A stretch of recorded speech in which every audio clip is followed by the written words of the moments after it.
बंधु माने आजिर एही कार्यक्रम को आपण मानकु स्वागत। आजिर एही कार्यक्रमटी मेष राशि व्यक्ति विशेष मानक पई बहुत ही खास हेबाकु जाउछि, कारण आपण माने थंबनेल निश्चित भाबरे देखिथिबे जे 2026 मसिहार प्रथम रु ही आपणक जीवन रे एक बड़ परिवर्तन आसीबाकु जाउछि, किछि धमाका हेबाकु जाउछि। तेबे एहा पछरे कोन कारण रहिछि से विषय रे आजिर एही वीडियो रे आमे माने जानिबा। तो बंधु माने गोटे वर्ष रे 120 दिन एपरी होई थाए जेते बेले देवता मानकर गुरु देवगुरु बृहस्पति बकरी होई जाई थांती, अर्थात रेट्रोग्रेड होई जाई थांती। तेबे आमर राशि चक्र रे जो 12 गोटे राशि रहिछंती, प्रत्येक राशि रो व्यक्ति विशेष मानकर जीवन रे एही 120 दिन रे किछि बड़ परिवर्तन हेबाकु जाउछि। तेबे राशि चक्र रो प्रथम राशि हेउछि मेष राशि। तो आजिर एही वीडियो रे आमे माने मेष राशि ऊपर चर्चा करिबा जे एही जो 120 दिन रहुछि जेते बेले कि देवगुरु बृहस्पति बकरी हेउछंती, तो एही 120 दिन आपणक पई किपरि रहिबो, आपणक जीवन रे देवगुरु बृहस्पति किभଳି प्रभाव पकाइबे, आपणको केते मात्रा रे शुभ फल प्रदान करिवे एवं केते मात्रा रे अशुभ फल प्रदान करिवे। एही 120 दिन मध्य रे आपणको जीवन रे कोन सब घटना घटिबो, केउ सब क्षेत्र रे देवगुरु बृहस्पति आपणक पई परिवर्तन आनिबे। तेबे 11 नवेम्बर 2025 रु नै 11 मार्च 2026 मध्य जो समय रहिला, एही समय आपणक पई बहुत गुरुत्वपूर्ण अटे। बंधु माने प्रथम आपण माने जानि रखिबा उचित जे बकरी एवं मार्गी कोन। जेते बेले कोनोसी शुभ ग्रह बकरी होई थांती तो तांकर शुभत्व बढ़ी जाई थाए, एवं जेते बेले कोनोसी अशुभ ग्रह बकरी होई थांती तो सेते बेले तांकर अशुभत्व बढ़ी जाई थाए।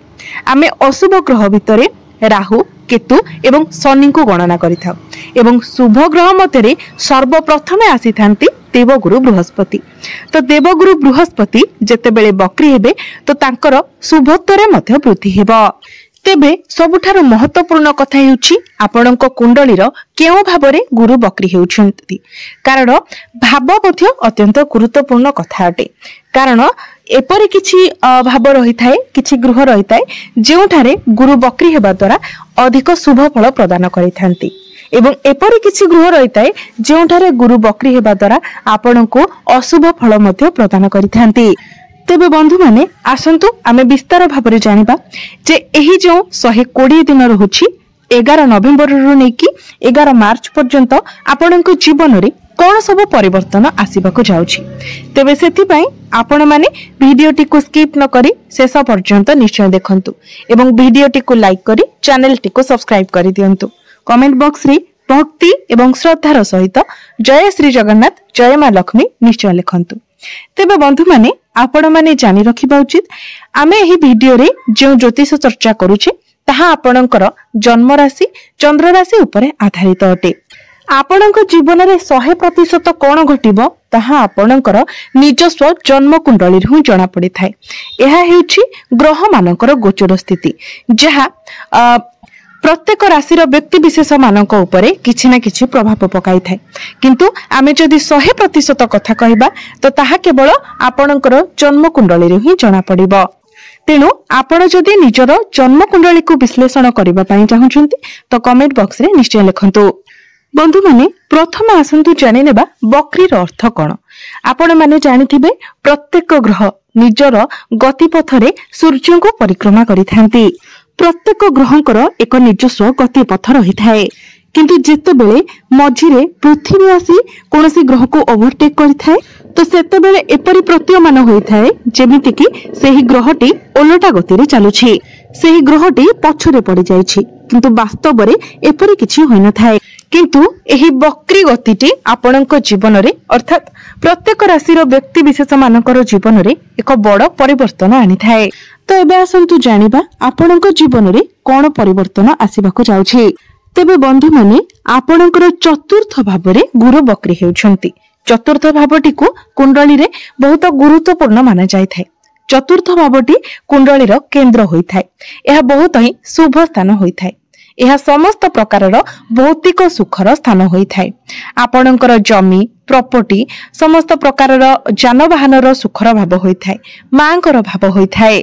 बंधु माने जेतेबेले कोनोसी ग्रह कोनोसी भाबरे बक्री होइथांती तो सेही भाव सह जड़ित प्रत्येक कार्य सह सेही ग्रह बहुत अधिक भाबरे निबिड़ हो जाइथांती। सेही कार्य गुडी को ग्रह पूर्ण करिबा पई चेष्टा करिथांती।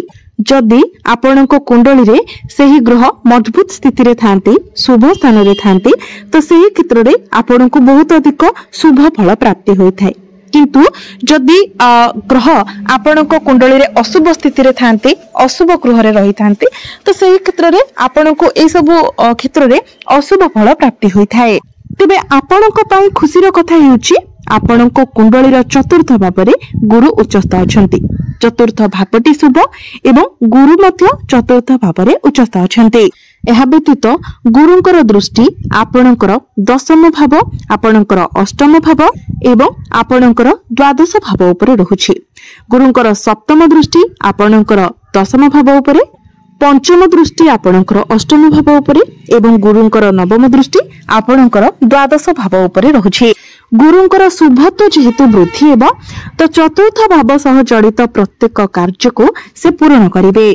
तो आपण जदि कोनोसी प्रॉपर्टी रे डील करबा पई चाहुतिले, नूतन जानवाहन किनिबा को चाहुतिले, कोनोसी लग्जरियस जिनिस किनिबा को चाहुतिले, नूतन गृह निर्माण करबा को चाहुतिले तो एही नवेम्बर 2025 रु नै कि मार्च 2026 मध्य रे आपणकर एही इच्छा निश्चित भाबरे एही 120 दिन मध्य रे आपण कोनोसी नूतन जानवाहन किनि पारंती, नूतन गृह निर्माण करि पारंती, कोनोसी प्रॉपर्टी आपण किनि पारंती, निजर घर पई कोनोसी लग्जरियस जिनिस मध्य आपण किनि पारंती। बधु माने बक्री गुरुंकर दृष्टि आपणकर अष्टम भाव उपरे रहुछि। अष्टम भावटी होइथाय गभीर ज्ञानर भाव। तो आपणक मध्यरे गभीर ज्ञान बढ़िबो, आपणक मध्यरे धार्मिक भावना जागृत हेबो, आपणक मध्यरे मैच्योरिटी लेवल बढ़िबो। जदि आपण रिसर्च फील्ड रे काम करूछंती, जदि आपण ज्योतिष अटंती, गणितज्ञ अटंती, जदि आपण कोनोसी तंत्र शिक्षा करूछंती तो ए सब क्षेत्र रे आपनको बहुत अधिक सफलता मिलिबा को जाउछि। किंतु आउ गोटे कथा हेउछि एही 120 दिन मध्य रे आपण टिके अधिक बाहरर खाद्य खाई पारंती एवं प्रत्येक कथा रे आपण टिके अधिक युक्ति तर्क करि पारंती। एहा व्यतीत गुरुंकर दृष्टि आपणकर दशम भाव उपरे रहुछि। दशम भावटी होइथाय क्यारियर भाव, कार्य क्षेत्रर भाव। तो निश्चित भाबरे आपणकर क्यारियर रे बहुत भलो परिवर्तन आसीबो। आपण क्यारियर रे केमिति आगको बढ़िबे, केमिति उन्नति करिवे से विषय रे आपण अधिक चेष्टा करिवे। हुए तो आपणको आपणकर कार्य क्षेत्र रे प्रमोशन मिलि पारे, आपणकर दरमा रे वृद्धि होई पारे। जदि आपणक विरुद्ध रे केही किछि पॉलिटिक्स करूथिले तो से तांकर षडयंत्र रे विफल हेबे, आपण किंतु आगको बढ़ि चलिबे। जो मानको पाखरे चाकरी नाही सेमानको चाकरी मिलिबार मध्य बहुत अधिक संभावना रहुछि। तो आपण निज तरफरु चेष्टा जारी रखंतु। एही 120 दिन आपनको चाकरी मिलिबा पई सुवर्ण सुजोग अटे। तो बंधु माने बक्री गुरुंकर दृष्टि आपणकर द्वादश भाव उपरे रहिबो। तेबे सेही व्यक्तिंको पई एहा अधिक शुभप्रद रहिबो जो माने विदेश रे रहुछन्ते, कारण द्वादश भावटी होइथाय विदेशर भाव। जो माने विदेश यात्रा करबा पई चाहुतिले सेमाननको पई मध्य एहा शुभप्रद साब्यस्त हेबो, सेमाननको विदेश जिबार सुजोग मिलिबो। किंतु एही 120 दिन भितरे निश्चित भाबरे आपण कोनोसी ना कोनोसी दूर यात्रा करिवे। एही समय मध्यरे आपण धार्मिक यात्रा मध्य करि पारंती। तेबे गुरु जो बक्री अवस्था रे रहिछन्ती, पुनर्बार गुरु बक्री अवस्था रे 3 डिसेंबर को आपणकर तृतीय भाव को गोचर करिवे। सेतेबेले गुरुंकर दृष्टि आपणकर भाग्य भाव उपरे रहिबो। तो 3 डिसेंबर परे आपणकर भाग्य मध्य प्रबल हेबो। जदि पितांक सहित आपणकर युक्ति तर्क हेउथिला, पितांक सहित आपणकर संपर्क रे कोनोसी प्रकारर समस्या थिला तो आपण एई सबुरे सुधार देखिबा को पाइबे। आपणको आपणक पितांक ठारू समस्त प्रकारर सहाय्य सहयोग प्राप्ति हेबो। जदि आपणकर पिता कोनोसी प्रकारर बिजनेस करूछंती तांकर बिजनेस रे मध्य ग्रोथ आसीबो। जे माने उच्च शिक्षा करिबा पई चाहुछंती सेमानक पई मध्य शुभ समय आरंभ होइजिबो। तो 3 डिसेंबर परे आपण कोनोसी उच्च शिक्षा पई मध्य दूर यात्रा करि पारंती। तो कहवाकू गले 2026 आरंभ समय ठारू ही विद्यार्थी मानक पई बहुत भल रहिबो। जेतेबेले गुरु आपणकर तृतीय भाव में गोचर करेंगे तो 3 डिसेम्बर रु नेकी 11 मार्च मध्य आपण कोनोसी ऑनलाइन काम मध्य स्टार्ट करि पारंती, कारण तृतीय भावटी होता है ऑनलाइन रो भाव। एही समय आपण छोट छोट यात्रा मध्य करि पारंती, ताहा आपणक पई लाभप्रद साब्यस्त हेबो। तेबे तृतीय गृह रे रही बृहस्पति आपणकर एकादश भाव एवं सप्तम भाव को मध्य देखिबे। एही समय जो मानकर विवाह होई नाही बयस होई जायथिले मध्य जदि आपणकर विवाह होई पारु नथिला तो एही समय आपणक घर को विवाह प्रस्ताव मान आसीबो एवं आपणकर विवाह मध्य स्थिर होई जिवो। बंधु माने आपण माने जानि रखिबा उचित जे जते बेले गुरु बकरी होइथांती तो हठात मनुष्यर जीवन रे एक परिवर्तन आसी थाए एवं आपण मध्य आपणक जीवन रे निश्चित भाव रे एहा लक्ष्य करिवे एवं आपणक जीवन रे परिवर्तन आसीछि कि नाही ताहा आपण कमेंट बॉक्स रे निश्चय जणाइबे।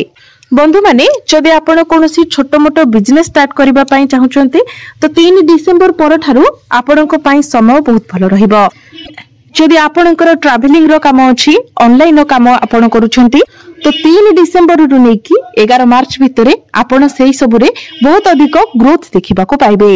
एही समय आपण आपणकर गृह रे कोनोसी शुभ मांगलिक कार्य रो मध्य आयोजन करि पारंती।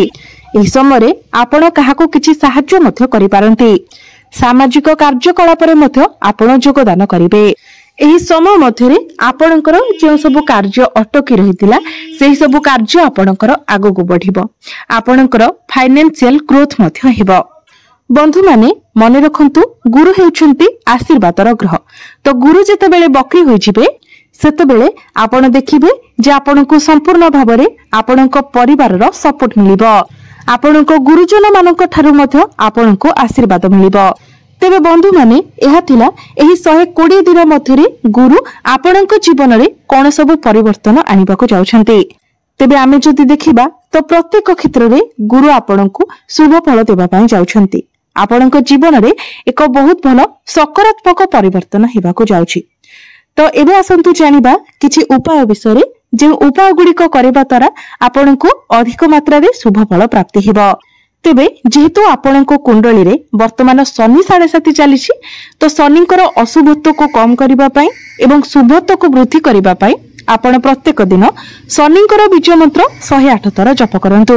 एहा सहित प्रत्येक दिन आपण हनुमान चालीसार पाठ करंतु। एहा व्यतीत प्रत्येक दिन आपण उदित सूर्य को तंबा पात्र रे जलार्घ्य अर्पण करंतु। तो बंधु माने आपणकर जीवन मंगलमय हेउ एहा ही ईश्वरक निकट रे मोर प्रार्थना। धन्यवाद।